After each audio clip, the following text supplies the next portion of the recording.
E se a sua ansiedade e o seu medo não fossem seus, mas estivessem sendo colhidos? Existe uma ordem secreta que governa o mundo nas sombras há mais de 500 anos. Eles não querem apenas o seu dinheiro ou o seu voto.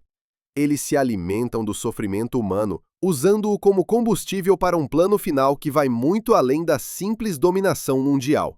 Cada crise, cada guerra e cada tragédia que você vê no noticiário é parte de uma colheita deliberada. Mas o principal não é nem mesmo o poder que eles acumulam. O objetivo final deles é algo que a mente humana mal consegue compreender. E está muito mais perto de ser alcançado do que você imagina.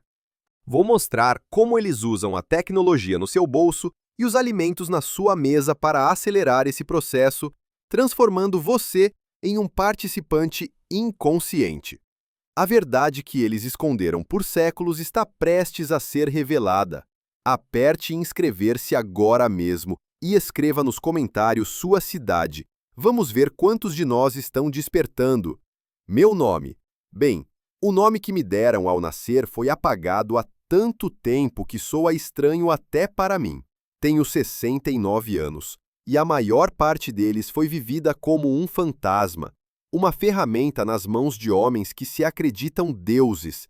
Eles me chamavam de faxineiro, um título limpo para um trabalho sujo. Meu ofício era apagar pessoas, não apenas matá-las, mas erradicar sua existência. Apagava certidões de nascimento, registros escolares, contas bancárias, memórias digitais.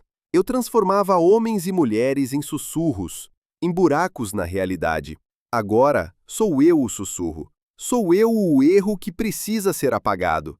Estou falando com este gravador barato em um quarto de pensão em Belém, onde o cheiro de mofo e desespero é tão denso que quase se pode mastigar.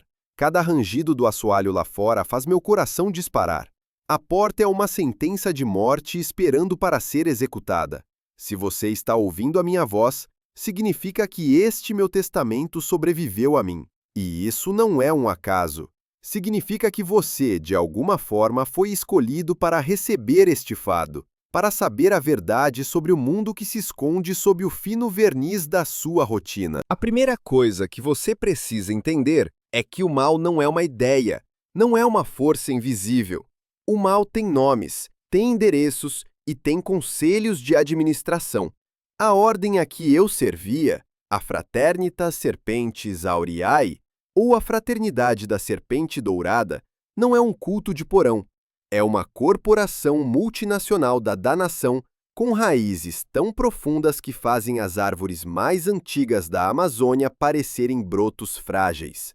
Eles estão nos mais altos escalões dos bancos na Avenida Faria Lima, nos corredores do poder em Brasília, nas cátedras das universidades mais renomadas. Eles não vestem capuzes em público, vestem ternos de grife e sorrisos de negócios. E quando alguém se torna um problema, uma testemunha, um membro que se arrepende, eles me chamavam. O primeiro rosto que apaguei da existência foi o de um jornalista investigativo no Rio de Janeiro em 1982. O nome dele era Marcos Carvalho, um homem bom, com esposa e uma filha pequena. Ele chegou perto demais de uma operação de lavagem de dinheiro que conectava um político influente a um dos braços financeiros da ordem. Eu não usei uma bala, usei o sistema. Em 72 horas, a reputação de Marcos foi pulverizada. Plantei provas de corrupção em seu computador, forjei um caso extraconjugal, criei dívidas de jogo em seu nome. Ele perdeu o emprego, a família o abandonou e, quando estava completamente sozinho e desacreditado, seu corpo foi encontrado em seu apartamento em Copacabana. Um suicídio perfeito. Eu apaguei seus arquivos, suas contas, suas memórias. Eu o transformei em um fantasma antes mesmo de seu coração parar de bater.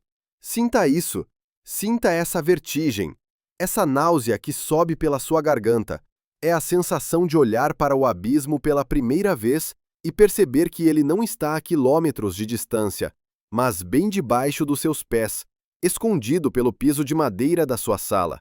O mundo que você conhecia, com suas regras e sua lógica, acaba de rachar. O som que você ouve é o da sua realidade se quebrando como vidro. Você não está louco. Você está apenas acordando. E o despertar, meu amigo, é sempre um choque violento. Eles me ensinaram a ver o mundo como ele realmente é, um tabuleiro de xadrez. A maioria das pessoas são peões, movidos e sacrificados sem cerimônia. Alguns são cavalos, bispos, peças com um pouco mais de valor. Mas eles, a ordem, são os jogadores. E eles não jogam para ganhar, pois já venceram. Eles jogam pela pura satisfação de mover as peças, de assistir ao caos controlado, de se alimentarem da energia que emana do sofrimento e da desesperança. Eu sei disso porque vi os rituais nos níveis mais altos, cerimônias realizadas em subsolos de mansões no Morumbi, em São Paulo, ou em fazendas isoladas no Centro-Oeste. Rituais que envolvem coisas que minha boca se recusa a descrever, mas que minha mente não consegue esquecer. Eles acreditam que a alma humana é uma bateria, e o sofrimento é a forma mais pura de gerar a energia que eles cobiçam. Energia para poder, para longevidade, para algo mais. Algo que eles buscam nas sombras. O livro que eu roubei, o livro que está na minha mochila surrada neste exato momento, não contém apenas os nomes dos membros. Ele contém o registro do dízimo de cada um, a lista de vítimas, a contabilidade da dor que eles infligiram ao mundo. É a prova que pode derrubar tudo. Você, que me ouve agora, provavelmente acha que isso é loucura. Eu também acharia, se não tivesse sido a mão que executou as ordens por 40 anos. Prometo a você que, ao final desta confissão, você nunca mais olhará para um noticiário, um político ou um bilionário da mesma maneira.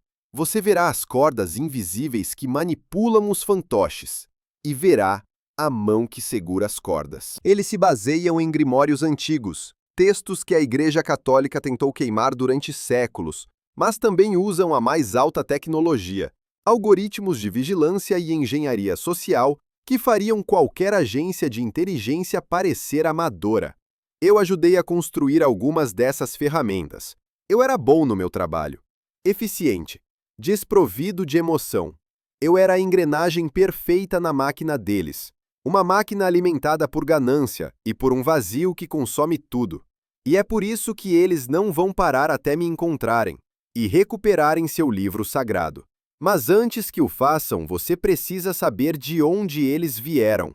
Porque esta história não começou em Brasília ou São Paulo, mas há 500 anos, com o sangue dos primeiros que pisaram nesta terra. Você quer saber como um demônio antigo aprendeu a vestir a máscara do progresso? Aquele demônio de que falei, ele não chegou aqui em um navio de fogo, envolto em sombras e enxofre. Ele chegou em caravelas, escondido nos porões, aninhado nos corações ambiciosos dos primeiros colonizadores. A Fraternidade da Serpente Dourada não nasceu no Brasil. Ela foi importada como uma praga. Suas raízes verdadeiras se aprofundam no solo envenenado da Europa do século XIV, em ordens dissidentes de cavaleiros que, após as cruzadas, não encontraram mais a glória em Deus, mas no poder que vinha do conhecimento proibido que saquearam no Oriente. Eles misturaram os segredos dos gnósticos com os mistérios da Babilônia, forjando uma filosofia perversa, a de que o universo material é uma prisão, uma jaula criada por um Deus menor e imperfeito. A verdadeira libertação, segundo eles, viria através da transgressão, do abraço ao caos, da adoração à serpente da sabedoria que ofereceu o fruto do conhecimento no jardim. Eles chegaram a esta terra por volta de 1530, não com os padres jesuítas, mas com os nobres menores, os degredados e, principalmente, com os comerciantes de escravos. Homens como um certo Diogo Alves Ribeiro, um nome que você jamais encontrará nos livros de história, mas que está na primeira página do livro que carrego. Ele estabeleceu o primeiro círculo em Salvador, disfarçado de uma próspera companhia de comércio. E eles prosperaram no negócio mais lucrativo da colônia, a carne humana. O sofrimento atroz dos escravos nos navios negreiros, o desespero nos engenhos de açúcar a dor que impregnava o próprio solo desta nação. Para a ordem, isso não era apenas um subproduto lamentável da economia. Era o combustível sagrado para seus rituais. Eles viam o Brasil não como uma terra a ser explorada, mas como um gigantesco e sangrento altar para seus sacrifícios em massa. Eles se infiltraram na maçonaria quando ela chegou aqui, no século XVIII, usando suas lojas como um terreno fértil para recrutar homens influentes, seduzindo-os com promessas de poder e conhecimento secreto. Eles estiveram por trás de revoltas e conspirações, não por qualquer ideologia de liberdade, mas para gerar instabilidade, para se alimentar da energia do caos. Eles financiaram expedições de bandeirantes, não apenas em busca de ouro e esmeraldas, mas para mapear os locais de poder da Terra, lugares onde a energia telúrica era mais forte, para ali construir seus templos ocultos. Um deles, eu sei, existe até hoje, sob as fundações de uma antiga e venerada igreja em Ouro Preto. Eu estive lá. A energia no subsolo é densa, fria e tem uma fome que parece querer sugar a sua alma. Eles manipularam a corte portuguesa quando ela fugiu para o Rio de Janeiro em 1808, posicionando seus agentes como conselheiros e confidentes. Sinta essa brasa que começa a queimar no seu peito. É a raiva justa de quem descobre que a história do seu povo, o sangue dos seus antepassados, a dor de gerações inteiras foi usada como combustível para a ambição doentia de um punhado de parasitas. Toda luta, toda esperança, toda gota de suor derramada por gente honesta para construir esta nação foi profanada, transformada em energia para rituais profanos. Eles riram de nós.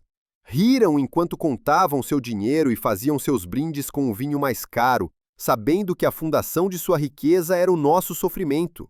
Deixe essa raiva queimar. Ela é o antídoto para a apatia. Muitos dos mitos que você ouve, as lendas que seus avós contavam, são na verdade ecos distorcidos das atividades deles. As histórias sobre o corpo seco, a alma penada que não é aceita nem no céu, nem no inferno, eram versões populares para explicar as vítimas de seus rituais, cujos corpos eram deixados em um estado que desafiava a compreensão. Eles se tornaram mestres em se esconder à vista de todos, usando o folclore como um véu para suas atrocidades. Eles não se importam com monarquia ou república, com esquerda ou direita. Essas são apenas ferramentas, distrações para a massa de peões no tabuleiro. O objetivo sempre foi o mesmo: controle. Controle através do medo, da dívida, do vício e, acima de tudo, da ignorância.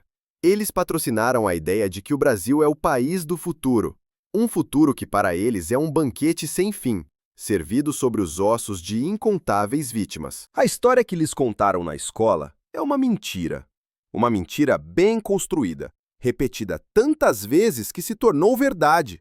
Mas como essa estrutura antiga, essa conspiração de séculos, se manifesta hoje em um mundo de smartphones e redes sociais? Como eles operam sob a luz do dia? A resposta é mais simples e terrível do que você imagina. A transição da ordem para a era moderna foi a sua obra-prima de engano. Eles perceberam, no final do século XIX, que o poder verdadeiro não estava mais em coroas ou títulos de nobreza, mas no fluxo silencioso do dinheiro e da informação. Eles se tornaram os arquitetos invisíveis do sistema financeiro e político que nascia com a República. Você aprendeu na escola que a proclamação da República em 1889 foi um ato de militares descontentes e elites cafeeiras. A verdade é que foi uma aquisição hostil orquestrada. Eu vi os documentos, as atas de reuniões secretas datadas de 1887 em uma fazenda em Ouro Preto. Nelas, os líderes da ordem, descendentes diretos dos primeiros colonizadores, planejaram a queda do império, não por ideologia, mas porque a monarquia, com suas linhagens de sangue, era um sistema difícil de infiltrar completamente. Uma república, com seus políticos eleitos e seu poder pulverizado, era um paraíso para a manipulação. Eles financiaram os jornais que difamaram o imperador e apoiaram os generais que lideraram o golpe. Eles não tomaram o poder. Eles dissolveram o poder para que pudessem controlá-lo por trás das cortinas. Hoje, a Fraternidade da Serpente Dourada é estruturada como uma célula terrorista com o verniz de uma corporação. No topo está o círculo interno, os Iluminados, não mais que 30 famílias cujas linhagens remontam aos fundadores europeus. Sobrenomes que parecem comuns, como Oliveira, Souza, Lima, mas que em certos ramos são realeza sombria. Eles tomam as decisões estratégicas. Abaixo deles existem os círculos externos compostos por políticos, juízes, empresários, artistas. Pessoas de poder que fizeram um pacto. Eles recebem riqueza e influência. Em troca, servem aos propósitos da ordem, muitas vezes sem entender completamente a quem estão servindo. E para o trabalho sujo, para a manutenção do sistema, existimos nós, os faxineiros, um braço pequeno, secreto e letal. Éramos recrutados jovens, geralmente de orfanatos ou famílias desestruturadas. Órfãos, sem laços, fáceis de moldar. Fui levado de um orfanato em Recife aos 12 anos por um homem que se apresentava como Senhor Francisco. Ele me deu um lar, educação e me treinou. Ensinou-me a lutar, a atirar, a invadir sistemas, a mentir, a matar. E o mais importante, ensinou-me a não sentir absolutamente nada. Agora o medo chega. Não o medo de um monstro debaixo da cama, mas o medo real, gelado e paralisante de ser impotente. A sensação de ser uma formiga em um mundo governado por crianças cruéis com uma lupa. Cada instituição em que você confiava, o governo, a justiça, a imprensa, parece agora uma fachada, um teatro de fantoches. Você olha para as pessoas na rua, para seus vizinhos, e se pergunta: quem mais sabe? Quem é um deles? A paranoia é uma semente. Uma vez plantada, ela cresce no escuro. E eles são os mestres em plantá-la. Eles se escondem atrás de fundações de caridade, organizações não governamentais ambientais, consultorias de investimento. É genial! Quem suspeitaria de um grupo que doa milhões para salvar a floresta amazônica enquanto, nos bastidores, usa essa mesma operação para acobertar a eliminação de líderes indígenas que se opõem aos seus projetos de mineração?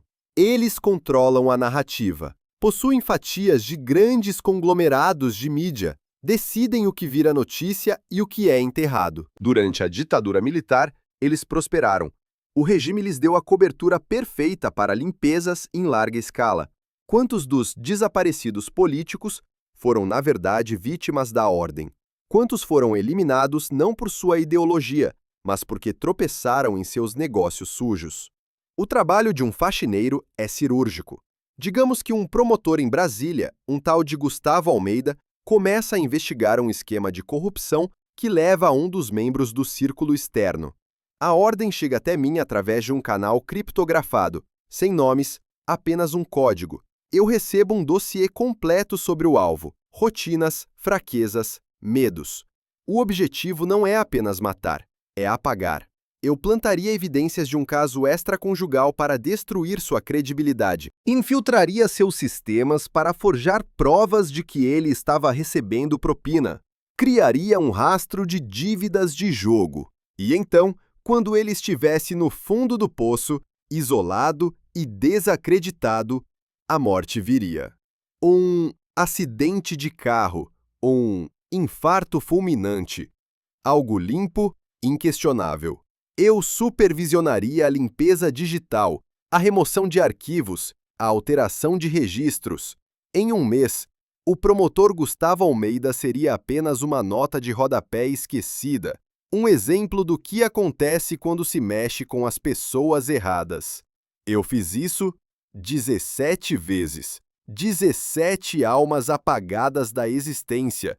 Cada uma delas, um peso que carrego. Mas houve uma em particular que me quebrou. Uma limpeza que foi diferente de todas as outras.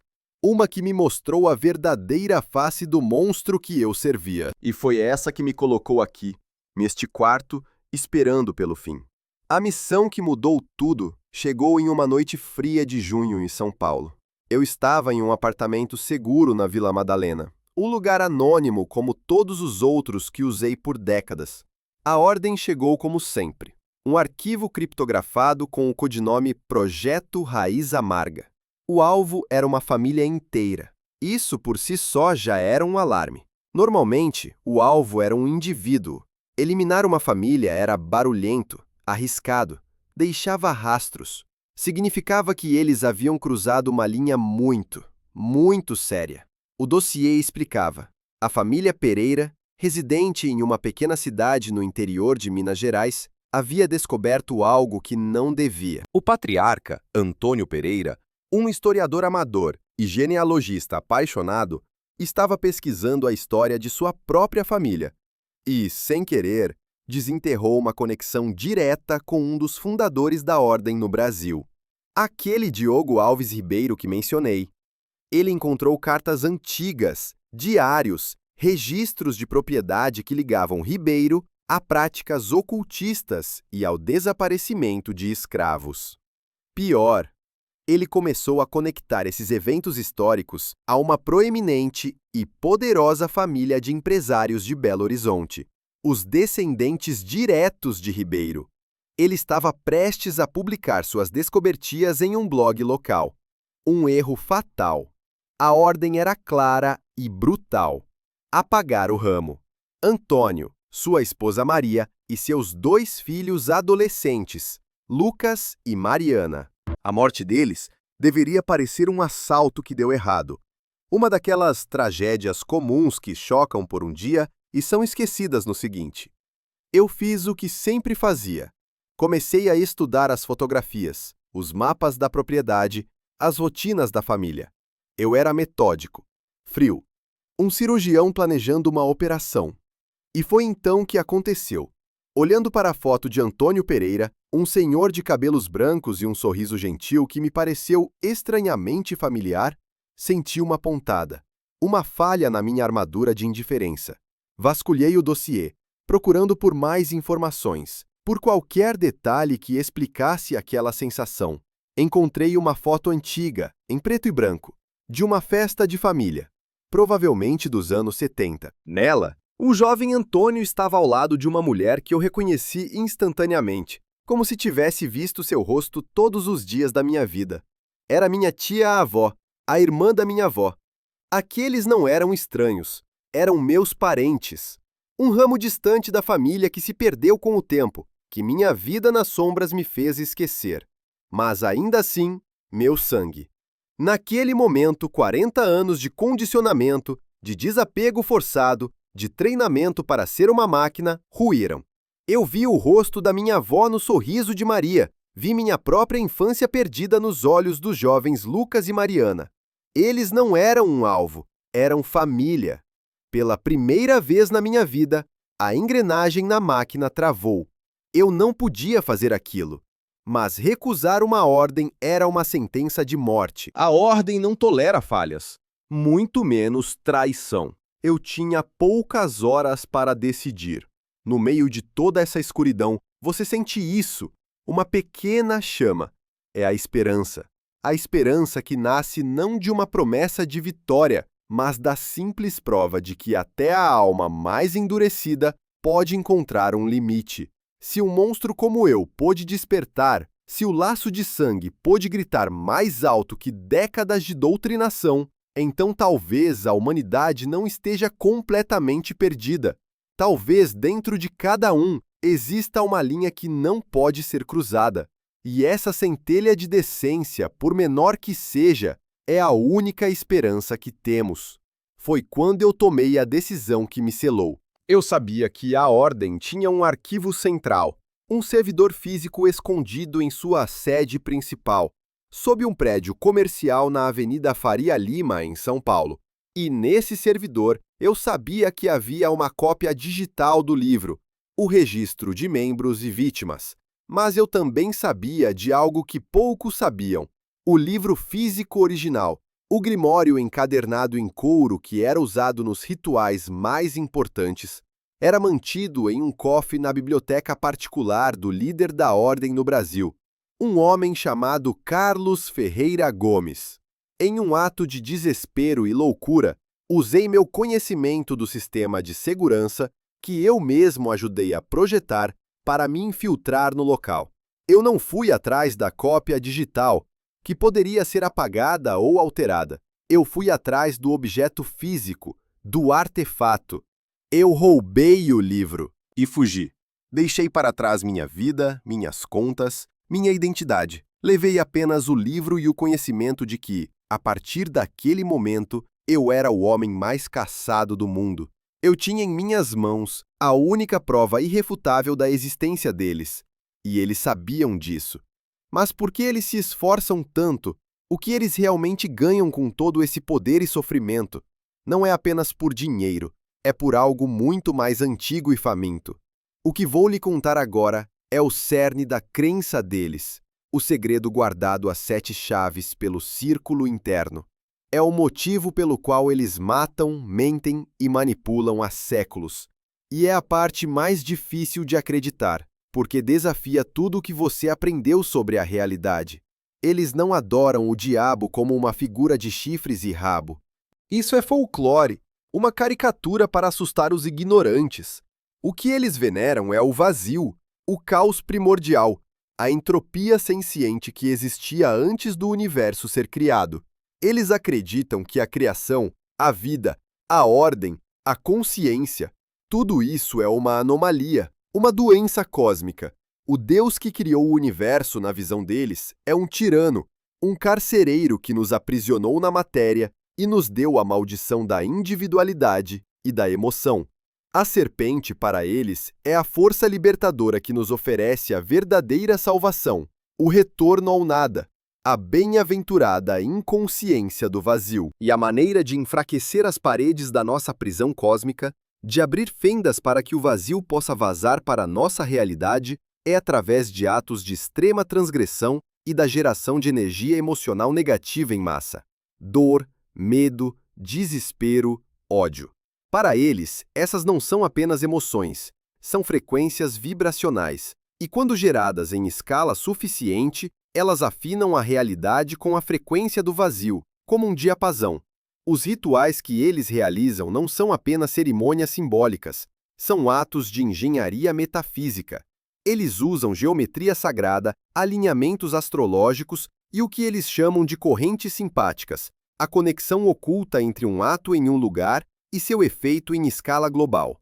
Um assassinato ritualístico em um local de poder, em uma data astrologicamente significativa, não é apenas um assassinato. É um acorde tocado na sinfonia da destruição. Eles acreditam que eventos como guerras, pandemias e colapsos financeiros são os grandes concertos.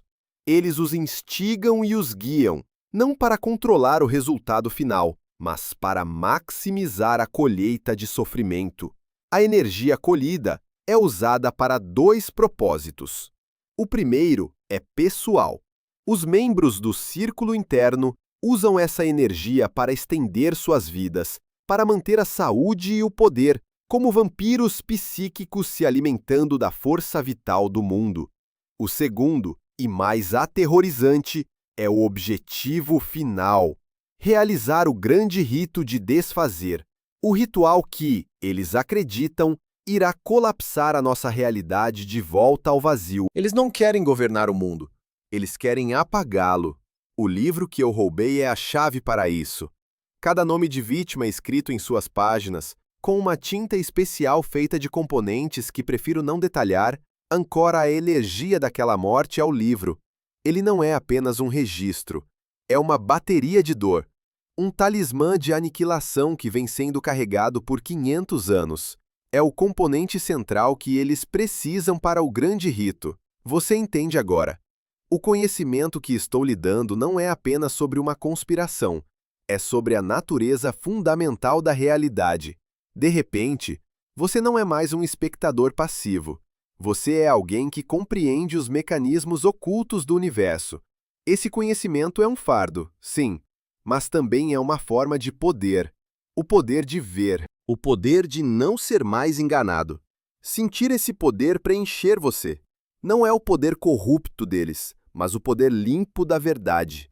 O poder de saber que você não é apenas um peão, mas uma consciência que pode escolher não jogar o jogo deles.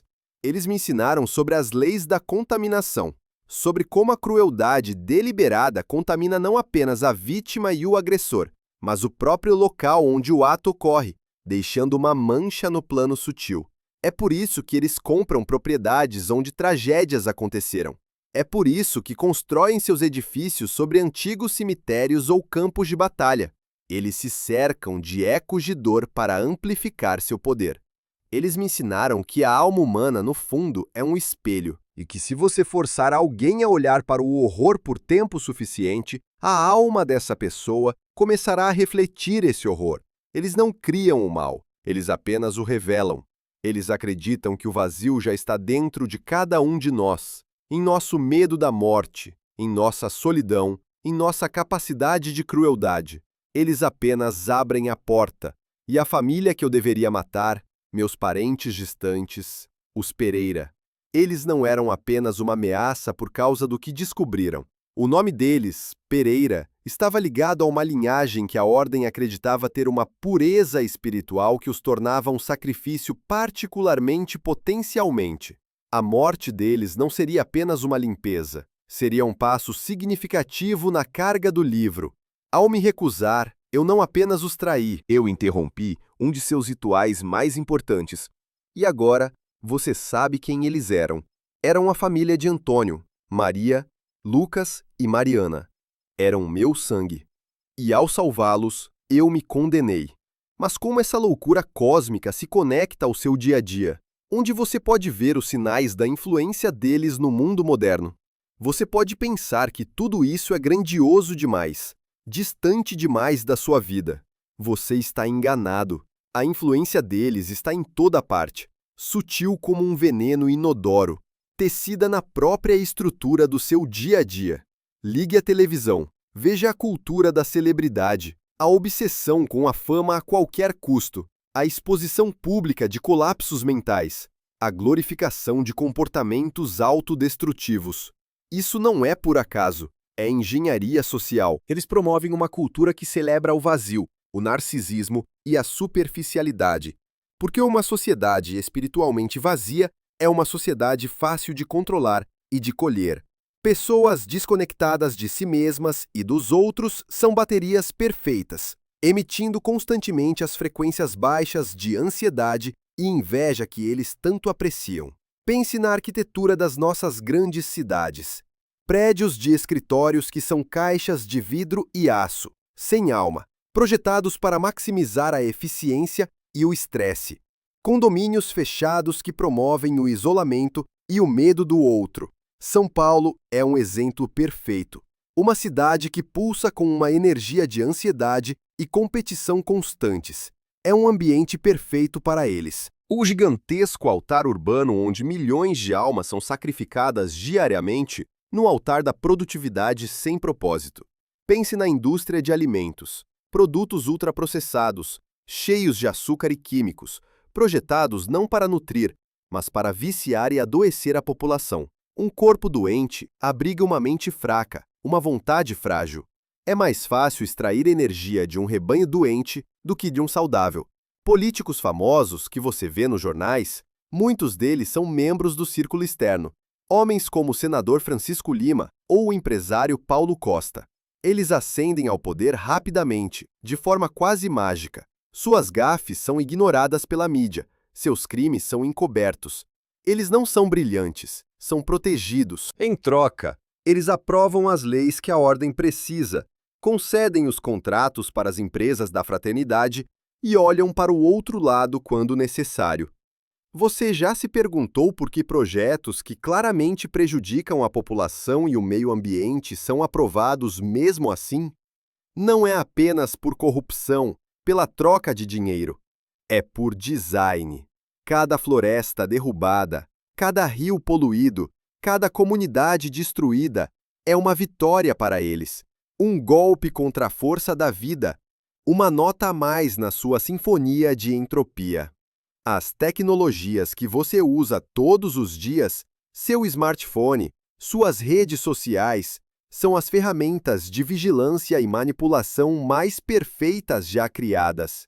Eles não precisaram inventá-las, apenas financiaram as empresas certas, guiaram seu desenvolvimento. Eles sabem o que você pensa, o que você teme, o que você deseja, e usam isso para lhe vender produtos, ideias e, acima de tudo, para mantê-lo distraído e passivo, rolando uma tela infinita enquanto o mundo queima ao seu redor.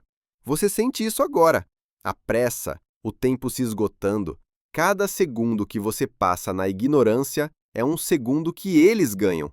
Cada ato de consumo inconsciente, cada clique em uma notícia falsa que gera raiva, cada momento de ódio online alimenta a máquina deles. A urgência que você sente não é pânico, é o seu instinto de sobrevivência gritando. É a sua alma lhe dizendo que a hora de ser um espectador passivo acabou. O jogo está acontecendo agora, neste exato momento, e a sua consciência é parte do campo de batalha. Minha fuga é a prova viva da eficiência deles. Desde que roubei o livro, não dormi na mesma cama por mais de 2 noites. Eles têm acesso a tudo: câmeras de reconhecimento facial, rastreadores de celular, registros de cartão de crédito. Para sobreviver, tive que me tornar um fantasma de verdade. Só uso dinheiro em espécie. Movo-me apenas de madrugada. Durmo em prédios abandonados, em abrigos para sem-teto. Mas eles têm algo mais. Eles têm os observadores. São membros de baixo escalão. Pessoas comuns. O vendedor de pipoca na praça. A senhora que alimenta os pombos. O motorista de aplicativo. Pessoas que foram treinadas para procurar por rostos, por sinais. Eles são os olhos e ouvidos da ordem em todos os lugares. Eu aprendi a reconhecê-los. Há um vazio no olhar deles, uma quietude predatória que não pertence a uma pessoa normal. E eu sei que eles estão se aproximando. O cerco está se fechando. Foi por isso que vim para o norte, para Belém. Achei que a imensidão da Amazônia poderia me engolir, me esconder. Mas eu estava errado. Eu vi um deles ontem no mercado ver o peso. Ele não olhou diretamente para mim, mas eu senti. O ar ficou frio. O tempo de correr acabou. Agora a única coisa que posso fazer é ensinar a você como se defender, como lutar. Eu não posso lhe ensinar a lutar contra a ordem com armas de fogo ou com violência. Eles são um exército, e você é apenas um. Tentar enfrentá-los em seu próprio jogo é suicídio.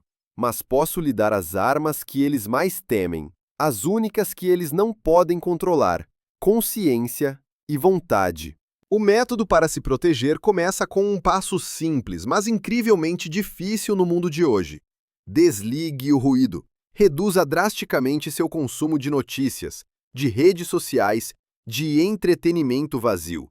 Eles o mantêm em um estado de constante agitação e reação, pulando de uma indignação para outra, de um medo para o próximo. É assim que eles o controlam e colhem sua energia. Recupere seu silêncio interior. Medite por 10 minutos todos os dias. Caminhe na natureza se puder. Passe tempo em silêncio, sem estímulos. É nesse silêncio que você começará a ouvir sua própria voz, sua intuição, que é a sua primeira e mais importante linha de defesa. O segundo passo é questionar tudo. Não aceite a narrativa oficial de nada. Aprenda a pesquisar, a cruzar fontes, a pensar criticamente. Eles contam com a sua preguiça mental. Quando uma história parece simples demais, preto no branco, heróis contra vilões, desconfie. A realidade é sempre complexa. Eles se especializam em simplificações que servem aos seus interesses. O terceiro passo é cuidar do seu templo, seu corpo. Pare de se envenenar com comida processada e substâncias que entorpecem a mente. Um corpo saudável sustenta uma mente clara e uma vontade forte. Eles sabem disso, e é por isso que promovem uma cultura de excessos e doenças. O passo mais importante, no entanto, é a prática da invisibilidade psíquica. Eles operam em um nível energético. Eles são atraídos por picos de emoções fortes e negativas. Medo, raiva, desespero. Aprenda a controlar seu estado emocional. Isso não significa reprimir seus sentimentos, mas observá-los sem se identificar com eles. Quando sentir medo, reconheça-o. Diga a si mesmo: estou sentindo medo. Mas não se torne o medo. Respire fundo, ancore-se no momento presente, sinta seus pés no chão, ouça os sons ao seu redor. Eles são como tubarões que sentem o cheiro de sangue na água.